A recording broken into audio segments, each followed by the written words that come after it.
everything we touch now has some AI component to it. With the AI, I think 80% of agencies will disappear. Welcome to the Art of Kaizen for Entrepreneurs, growing 1% everyday podcast. Hello and welcome to the Art of Kaizen for Entrepreneurs podcast, where we discuss how to grow 1% every day in both business and in self. Today, we have Heather McGlone from ACE Strategies to talk about how she's helping businesses of all levels elevate their companies. Heather and her team have a unique way of helping businesses resonate with their target market, and now she's made that more affordable than ever with her new DIY program. Thank you, Heather, for joining me today. Thank you for having me. I'm really honored to be here. Awesome. Where are you joining us from? Where are you located right now? So I am, for those of you the world who are University of Michigan fans, I am a Michigan State Spartan. I am halfway between Detroit and Ann Arbor, so suburban Detroit. Very nice. Very nice. And you've built a company here that you really have everything a young business owner or even a developed business owner is looking for. It doesn't matter where they are in their path of their entrepreneurial journey. You have a DIY program where you're able to support them and help where they can help themselves in the process. And you also have full service programs where you're actually involved with them directly and doing the service for them. Can you give us a breakdown of kind of how you created a company, where the passion comes from that, built this thing and how you got to where you are today? Yeah, great question. So about 11 years ago, I started, well, it was about 12 years ago, I started a company and had no idea how to market or monetize. And after a year or so, I thought, this is probably not sustainable. So I rolled up my sleeves. I did a lot of learning and education and launched ACE and the Whole Branding, which is now ACE Strategies, as a company to help those small business owners who, it was about the time when social media was becoming relevant and necessary, but nobody really knew how to use it 11 years ago. Seems like it's only been 11 years. But we started with wanting to be a kind of a general contractor in that space for small businesses, helping them find the right tools to elevate. And I realized pretty quickly that was a very overwhelming endeavor because just, think back 11 years ago, all the tools and things that were coming on the market, fast forward to today, Chat GPT hasn't even been out for 2 years. And look at what has happened in this short period of time, this explosion. So we started with this, this broad thing that we were narrowed in on primarily coaches, consultants, and fractionals, C-suite folks, fill in the blanks. And COVID, like many companies, COVID gave us opportunities to look at things from a bit different perspective. And I had this passion for those folks that are micro businesses and very small solopreneurs who will never, ever have the money or wherewithal or desire to hire a company like us to do their back end. But they need probably more help than established companies. And it took me about 3 years to come up with what is it that we can do that will still help us get paid, because we do need to do that, but also will give these folks the tools, resources, training, support, and knowledge that they need to be able to do what an agency can do. So that's where we're at. Oh, I love that. And you can hear this from your voice, from the listeners out there, the business owners. When a agency owner, when they go and they look back on what they can do to supply to low-end clients, it's the hardest concept that we have because we know what the time is worth. We know how difficult it is to really grow a business. It's why over 80% of businesses fail within the first 5 years, because they don't have these systems and practices in place to be successful. So the fact that you reach down and you're really able to create two folds of your system, one where you're hands-on, you're able to work with them directly to really push there for success. And the other one saying, we know what it takes. We want to give you that information and give back to the community is super, super powerful. I love that. And as I look at your website, I love what you have here for the ACE, the Amplify, Cultivate, and Elevate these businesses. Can you dive into that a little bit and break down what that is?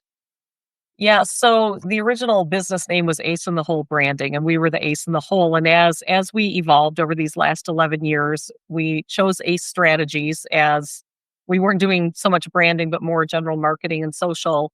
And one day it just kind of occurred to me, like, it should be an acronym. So we made it up, but it's really true. It's what we do. We amplify the voice of our clients because most of them either are too busy to do that themselves or don't know how to do it or just simply don't want to do it. We cultivate relationships, and that's one of our big differentiators. My degree is in psychology. And when I went to school a million years ago, none of the stuff existed. There was no internet. There was no social media. Marketing was advertising and the yellow pages and TV.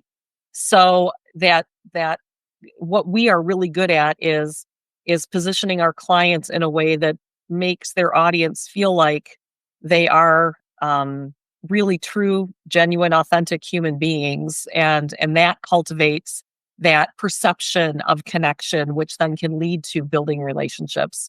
And then that elevate, we elevate brands, we elevate people, we elevate our community and everything that we do. So just a little bit of a play on, an acronym that wasn't an acronym to start with, and now it is. Great fit though. Such a great fit. I mean, honestly, in marketing, you hit the three key factors, right? Get your brand out there to the masses, cultivate the relationship with the people that are engaging, and then elevate the brand to position of revenue and growth. I mean, it's absolutely perfect. When you were building this company, you're setting these core values and developing this ideology. Did you do it off of a problem that you're seeing in the market? What is the main thing that you saw within the competitive space, other marketers, things of that nature, that you saw as the biggest issue that you guys were looking to solve when you created this company? When we created, so 11 years ago, we turned 11 last month, and I was working at that time with an Austrian company who was building an infrastructure in the US, and they were pitching to small business owners, and they were one of, a gazillion people every day, knocking on somebody's door. Oh, you need this, that, or the other thing to be successful. And it was overwhelming for me as someone who was learning sales. I was not great at sales at that point, and it was overwhelming to the business owners because they just were having, it's think about what comes into your inbox every day now with 50,000 spam emails. It was 50,000 spam phone calls, door knocks, whatever, just people trying to sell stuff, and they didn't know what they needed or why they needed what they did need. And so the original goal was to sort through all of the noise and find the strategies that fit best for a company.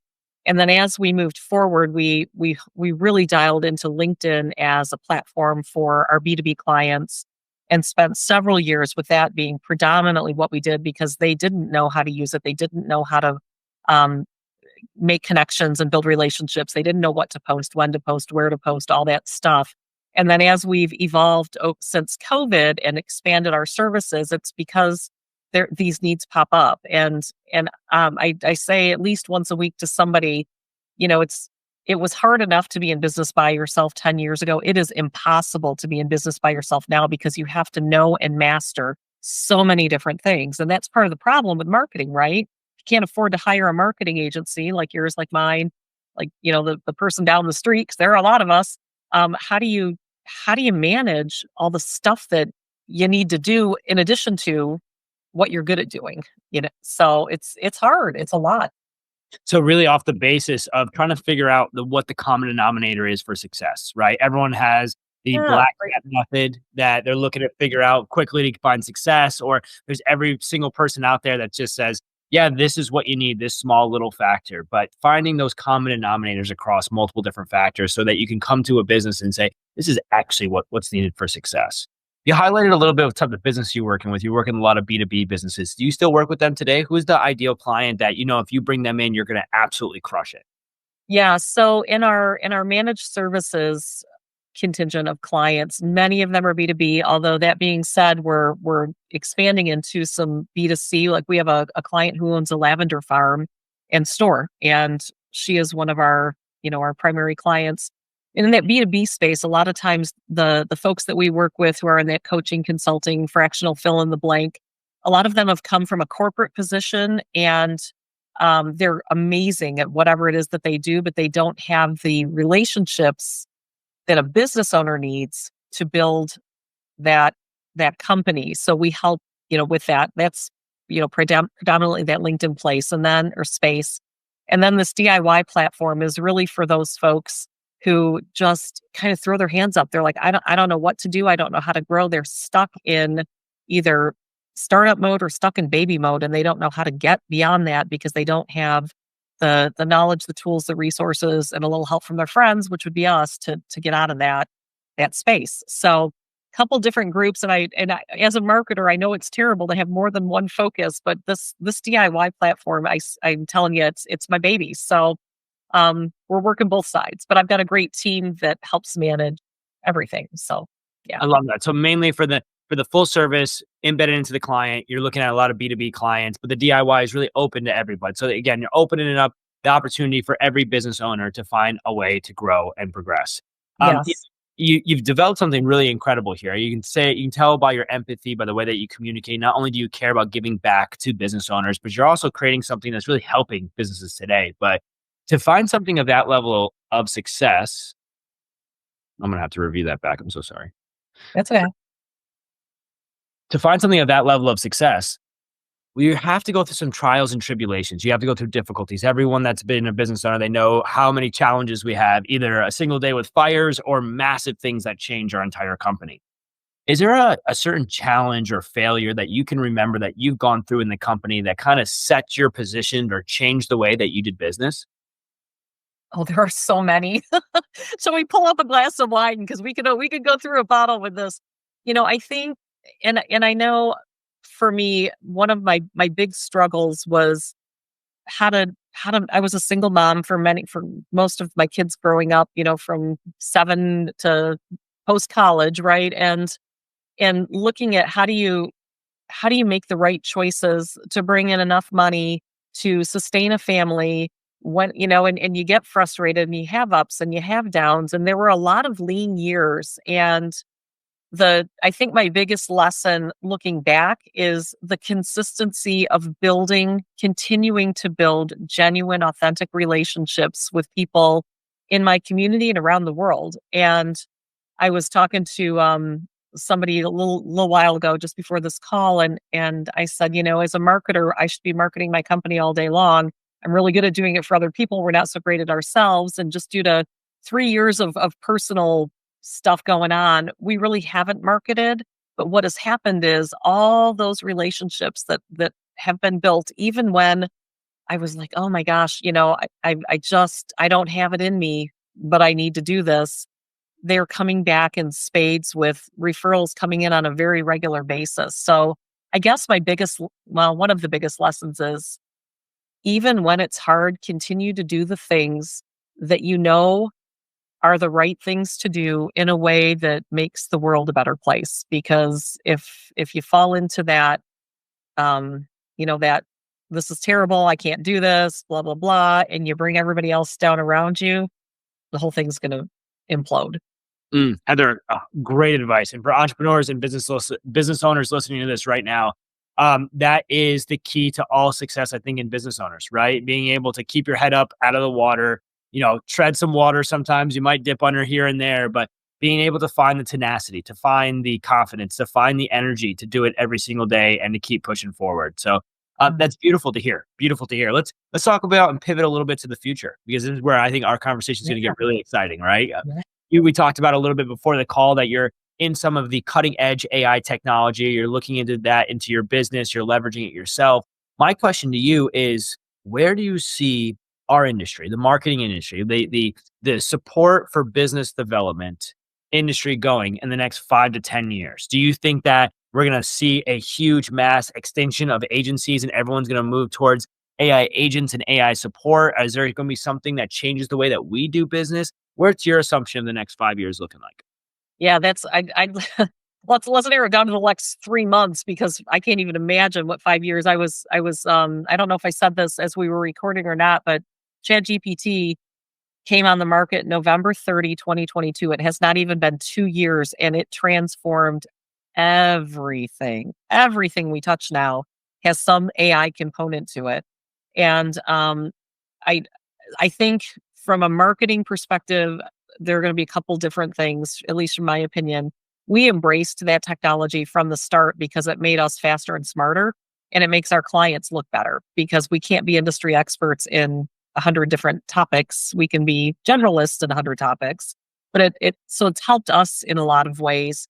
And I think, when you look at things like what's real and what's not real. I mean, you can go on into AI and generate an image, and we've seen this in the press for celebrities and things, that is not real. You can generate a press release that is not real. So I from a from a technology perspective, I don't know how there are going to be filters in place that are going to help us know reality versus not reality. But from an industry perspective, I think these tools, at least for right now, and maybe I'm going to talk myself out of business at some point here, but they are helping us do things that we could not have done. I went in yesterday with a client and we generated a strategy for her from now to the end of the year, and it took 15 seconds for it to pop out. We need to edit it and modify. It's not a replacement for people. You need to know how to ask for what you want. But I said to her, it would have taken me 3 hours to sit down and do this manually. And this is at least as good, if not better. So I think if the tools are used in the right way, and I think for me, it's helping us, but who's to say what a year from now, all this is going to look like? I don't know. A bunch of people just left Chat GPT because they were seeing it being monetized, and that wasn't their initial goal when they launched it. So I don't know. I don't know what's going to happen. What about you? How do you see it? Oh God. It's a really good question. No one's turned it back on me, but I'd love to answer it. So I see a three-prong change that's going to happen. First prong is privacy. As the generation, the Z generation or the younger generation comes more into ownership, monetary return, and have a little bit more say on the expectations of digital, I think they're going to want to limit the type of ads they see, control the type of environment that they have, control their personal data. So I see first a heavy restriction on privacy. Excuse me. And then once privacy becomes restricted, then community develops, right? Well, something that you're already doing, the cultivate, right? Yeah. Cultivation of your own community is going to become such a huge factor. We see this with a lot of celebrities nowadays. We see this a lot with high-end networks. We see it with some upcoming businesses that are absolutely crushing it because they develop a community first and then go into sales. Mr. Beast, great example, right? Great example of that. So that movement from lack of ease to attract the customer, the more higher level of privacy, to a further degree of cultivating a consumer by better communication, more in message content. So instead of leveraging platforms like Instagram to put out content, you're going to be leveraging your email and things of that nature. And then the third prong approach, I really think, is going to be the lack of psychological triggers that we are using in our today marketing and sales. They have become null to the body, right? The thing about psychology, as a psychology major, you know this, right? Psychology works extremely well when you're doing it to people, and manipulating psychology when you're doing it to people that are unaware that it's happening to them. As soon as consumers' perception changes and they're aware that now I'm getting hit with a violent ad and this guy's trying to force a sale on me, the communication starts to change. And I think we're starting to see that already with people leaning into their brand story, into their brand voice, hitting their values more, getting into their messaging more. It's already starting to hit the cusp of that, where people are just aware that a flashy sales pitch and a used car salesman ideology is not going to work in 2025 and beyond. So that's what I see. And then I'm super excited for AI integration into AR and VR. I'm very ignorant to what that's going to look like. But the new Meta glasses that just got released last week, I think are incredible. Like the VR capability that you have there. I personally wear contact lenses. I'm waiting for them to release AR or VR based contact lenses.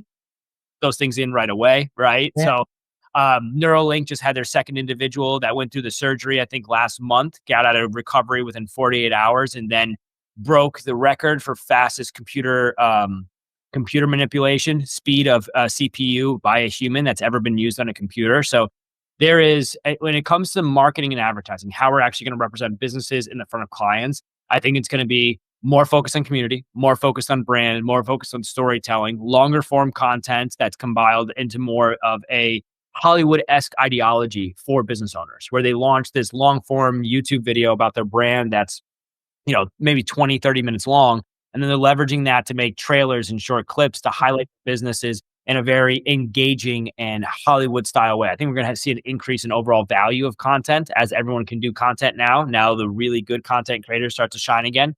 And then with the AI, I think 80% of agencies will disappear. Oh, okay. I think 80% of agencies that are very, very niche focused, right? Like your business, I think, is in a great position where you're actually using the AI already, and you're using intellectual components of psychology and empathy, which this AI service doesn't quite understand yet, but using your understanding of psychology, using your understanding of people, and manipulating that chat bot or that AI system to actually produce things that will work. In the near future, I think there's going to be more emotion and empathy within Chat GPT, and it'll be able to execute on small tasks like social media management, things of that Mm. nature. There is Ah, huge agencies based around just that. I think will be almost obsolete. I think there's going to be a rigorous follow up AI system that gets developed here shortly, where a lot of the email creators and automators that are out there lose their jobs, right? And those specific agencies in those spaces will have a difficult time. But I do think that the thriving environment are going to be people that, like yourself, that are deep into AI, understand the tools, and understand that it's a use of the tools for speed, but it will not replace my ability to bring in my knowledge and my knowing of people together to get sales. Because that's what it is. Marketing is the knowledge of how to get into the market, and sales is the knowledge of people. And when you bring those two together, you make a beautiful harmony that I don't think AI is going to be able to touch for the next 5 to 10 years. Maybe 10 years it'll get there, but that's my assumption. that's amazing. Yeah, you talked about things I've never even heard of, so I've got some homework to do. Yeah. It's always changing, right? And for the entrepreneurs and business Yeah. owners out there Yeah. listening, these are two people that are living in the market and doing this every single day. And I still, every single day, there is a new tool, there is a new service, there is something that is going to change the overall atmosphere of how we work as a marketing agency. And the goal is for those listening to stay with the people that are on top of it, like Heather Yeah. here. That's somebody that's actually staying on top of the process. So Heather, I have a question for you. How do you embody Kaizen? So for the listeners out there, Kaizen is a Japanese business proverb that talks about 1% progression in both self and business every single day. Personally, I am working out every day. I do that for my health, spending time with my family, but I read a religious amount of books around Alex Hermosi, around Dan Kennedy, around multiple different marketing individuals that I try to pull information from. I also do a lot of podcasts, listen to a lot of YouTube videos. But everybody finds their Kaizen in a little bit different way. How do you find your Kaizen, Heather? That's a great question, and it's through a revelation I had 25 years ago. Um, it became very clear to me that my purpose on this planet is to build community wherever I am, whether it's at home, whether it's at my local chamber of commerce, whether it's talking with a client, speaking to a group, on vacation. So that is my Kaizen is putting something into the world multiple times a day to build community, to make things stronger, to make things better, to be a sounding board, to be a whatever it needs to be. And that's what I do. Yeah. Development of community, development of social circle. If you're a business owner, listen to this, and you are worried about the friends that you hang out with, the community that you have, they're not pushing you, they're not developing an environment where you want to be better, you need to adjust your social circle. It'll be the fastest change that you'll have in your environment, in your life, and everything. And Heather here is a master at cultivating those relationships and developing that social circle. I love And that, then, Heather. well, sorry. So then going back to something I said earlier, where you can't be in business by yourself, and one of the things that has become essential for me and for several other people is I've got a couple different groups that we've formed just out of need or want, where you've got your brain trust, right? Who are those people that you can take? Because as a owner, whether you've got a staff or not, you don't have anyone to talk to about this stuff, right? My DIY platform, I took it to one of my groups. We call it Smart People. We meet once a month for drinks. And I said, "Is this a crazy idea, you guys?" They're like, "Oh my gosh." And we were able to talk it through in a way that it's different than talking with somebody on my team. It's talking to people who do other things, who have other skill sets, who can fill some of you hear people say, "Oh, you should have your board of directors." You need a couple groups like that, where you've got those folks who be honest and truthful and also encourage you, and then you do the same. So I think that's an important missing piece for a lot of people who are in business for themselves, is having those groups that you can go to elevate, right? 100% agree. Yeah. And just a preface, this is not a BNI group. This is not a paid platform group. There's nothing like that. These are groups of individuals that when you sit down to have a conversation, you can sit down for hours and speak business and no one gets Yeah. upset. Right? Yeah. Yeah. And it's people, we've got an EOS person and a Vistage, actually two EOS people, two Vistage people, another marketer, myself, a woman who works for a payroll company, and another guy who's retired, just really smart. That's kind of but we're all working with clients in different ways. And what do you see going on lately? And, how do you think this is impacting your clients, and having those conversations that it's hard to have when you're sitting at home in front of your desk all day, Yep. Or Yeah. based on marketing people, right? If you're just doing a single platform or something of that nature, it becomes a lot lower level than the high level conversation you need between owners. I love that. I love that. Right. Yeah. I have a bonus question for you. Okay. Have you ever heard of the book Atlas Shrugs? No. Okay. So Tell me. Atlas is a super long book. Don't recommend reading it. It's massive, massive book, but it's a great concept and it's a fictitious story that talks about how you as a business owner, me as a business owner, all the business owners listening to this and out there, we are Atlas. We put the world on our shoulders. We, through what we do and the businesses that we make and the creation that we put into the world and the job force that we create, we move the world forward every single day. The book Atlas Shrugs talks about what happens if we all just gave up. What if we shrugged the world off of our shoulders and we as business owners just stop running businesses? So my question to you, Heather, if today we all can say, hey, I'm going to cash out. We're leaving the business. You're leaving your business. Everyone cancels their business. The world is still the way it is. The restaurants are still there. There's still all the home improvement stuff going on. No one's running them, though. What would be the first business that you would create tomorrow? Ooh, this is easy because I've had these discussions with people. There are two. Can I answer with two? Oh, yeah, 100%. Okay. One is one of a lot of my friends up here in Michigan are really into pickleball. And Michigan does not have many pickleball facilities, at least in our area, here in the Metro Detroit area. So we would build a pickleball facility that's on steroids. And the other one is something that my husband and I have talked about for the last few years. Don't know if it'll ever come to fruition. I'm a wine person. He's a bourbon person. So we've talked about opening a wine and bourbon bar. And that would fill that social thing for both of us. We're both super social people involved in our communities. And it may be that it's a combination of the two. So there you go. A pickleball while you're drinking wine and sipping whiskey. Bourbon. What about you? What would you do? I would work with kids. Okay. Yeah. The first thing I would do is I'd develop a program that supports kids in both the development of athletics as well as their mental space. I believe that if all the business owners completely disappeared, the world would go into complete turmoil, right? And most people that try to step up and start a business or ones that didn't own a business before, which is not going to be a good thing. And the world needs to have good grounding and a good foundation. And I think that comes from good parenting and good development of children, right? That would be where I would put all my focus is helping kids. Even if it didn't bring a lot of monetary value back today, I think it would help the world for what it needs tomorrow. Good answer. Agreed. Yeah.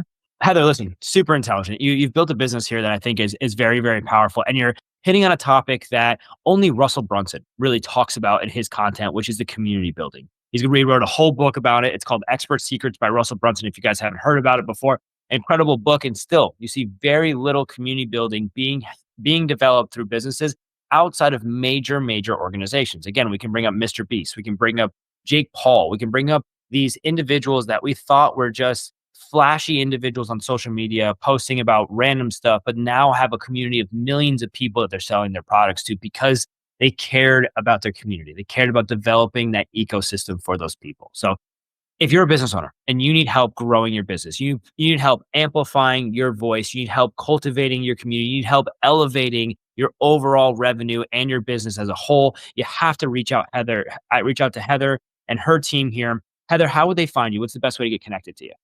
So best way is through our website, which is kickacestrategies.com, or email me, heather@kickacestrategies.com. Awesome. Yeah. Heather McGlone from Ace Strategies. Thank you so much for your time. If you guys have finished this video, make sure you like, comment, and subscribe, and we'll see you in the next one. Again, Heather, you keep crushing it. Thanks again for your time. Thank you.